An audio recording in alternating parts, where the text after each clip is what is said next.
I hope everybody's doing well.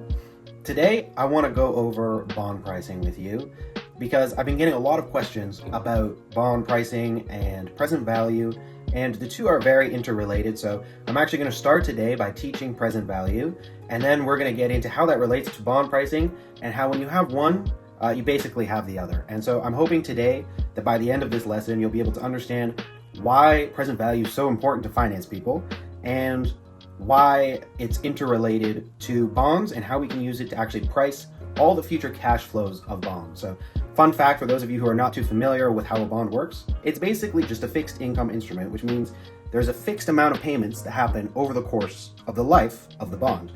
And so using our calculations and using some clever formulas, we can actually just skip calculating the present value of each individual cash flow and use an annuity formula to get the total price of the bond. So buckle in.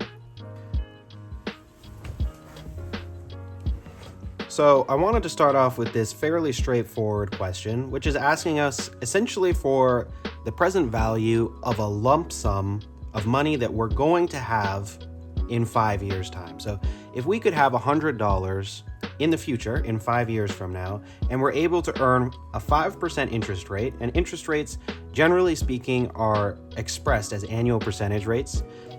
So that would mean the annual interest rate is 5%. And we compound that annual interest rate at a semi-annual rate, then how much is this $100 worth today? Whenever we're given lump sum questions like this, we always want to identify three key variables. So the first key variable, which is generally given to us, is the future value. So you can see here the future value in 5 years, right? That's in the future, is $100. Then we want to find our R. So in this case, we have our annual percentage rate of 5%, but you want to be careful here. Okay, don't let this trick you because it's annual percentage rate.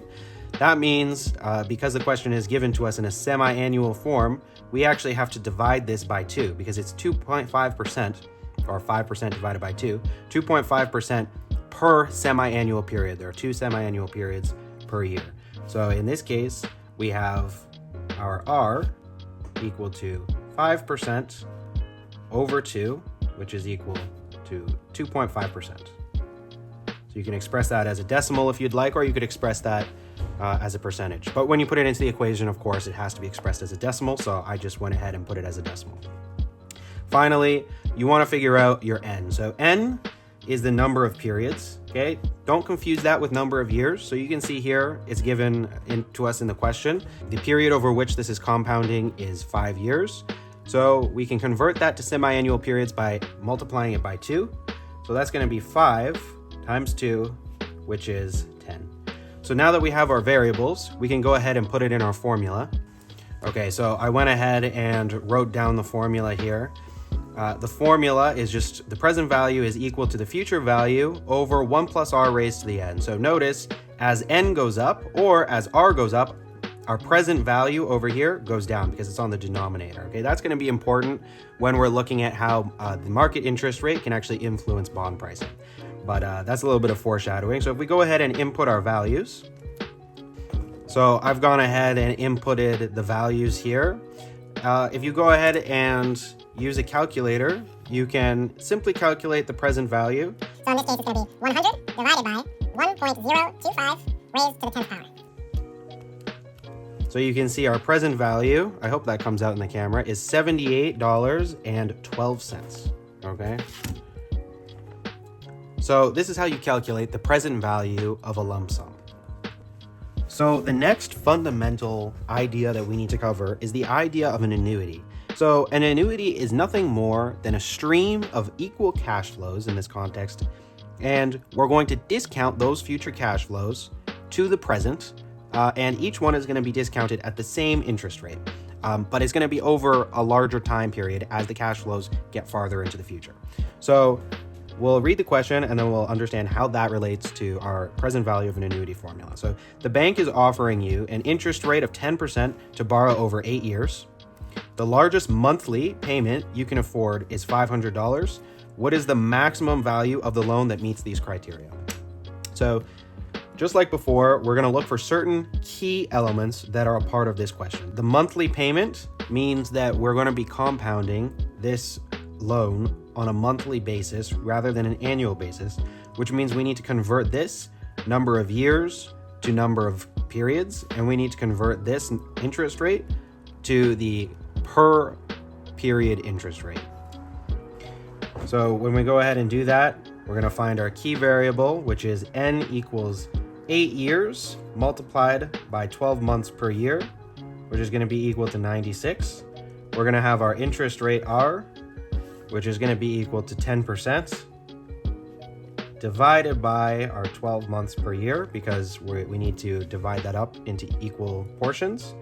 So that's just going to be, we'll leave that as a fraction. And then finally, we have our amount. So this is our payment amount. This could also be expressed as PMT, but our payment amount is just going to be $500. And this is also per period, but because it's given to us in the question that it says monthly payment is $500, and it's not given to us as a $6,000 annual payment, then we know that we don't need to convert this. So it's just $500. So I've gone ahead and wrote down the formula for present value of annuity. So whenever you're given a question like this, you just want to start with this formula and input your numbers. Okay, so I've gone ahead and I've put in all of our variables into the formula, and you can see that I rounded the percentage rate. You don't have to round it. Ideally, you actually don't want to round it, but if you are going to round it, you want to make sure to leave at least 4 or 5 or 6 decimals, depending on how small the interest rate becomes once you convert it to a per period interest rate. Okay, so I'm going to go ahead and put this into my calculator now.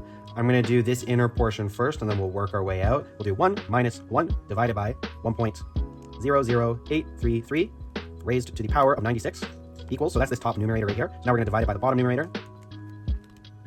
So that's this inner portion right here, and then we're going to multiply it by 500 to give us the total present value of this annuity, which in this case is $32,955.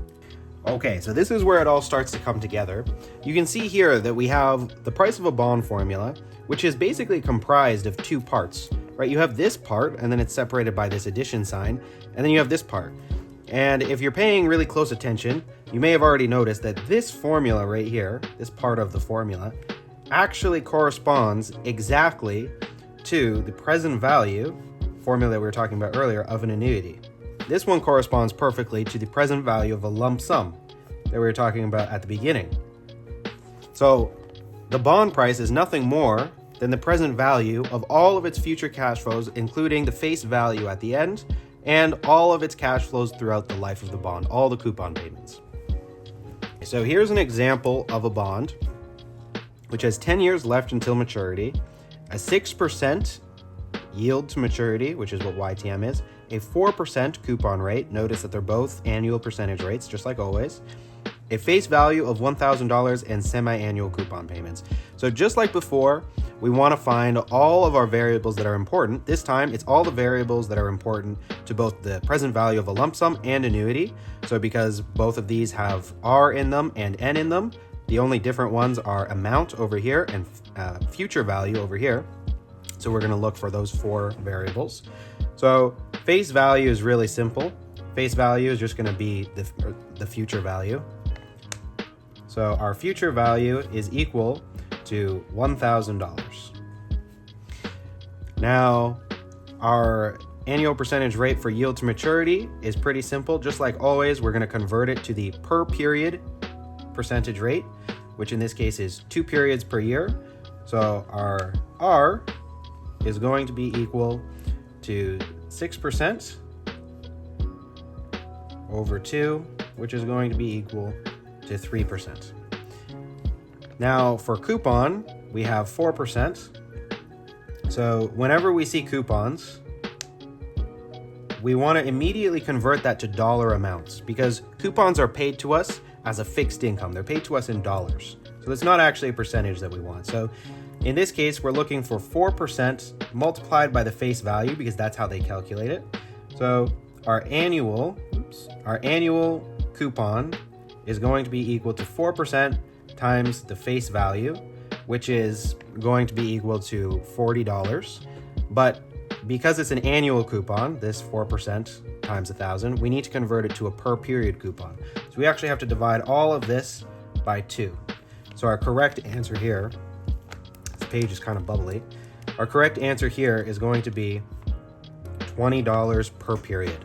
Okay, so the last thing we need to find here is our number of periods, which is just going to be the number of years multiplied by the number of periods per year, which in this case is 2. So that's going to be 10 times 2, which is going to be equal to 20. So we have all of our variables here. Now we just insert them into our bond price formula. So I've gone ahead and put all of the different numbers and variables into our formula, and you get this. Okay, so these are our 2 answers. Now we can go ahead and add them together to get the total price of the bond. And that's going to be equal to $851.23.